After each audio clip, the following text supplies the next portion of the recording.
помощью пены. Так, друзья, передняя часть вот так.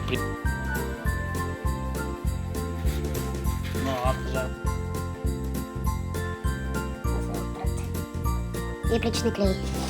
Мажем. Мынандай құрылыммен сызамыз. Каждый 6,5 сантиметрден. Примерно осылай. Так. Тоже красиво. Все, работаем дальше.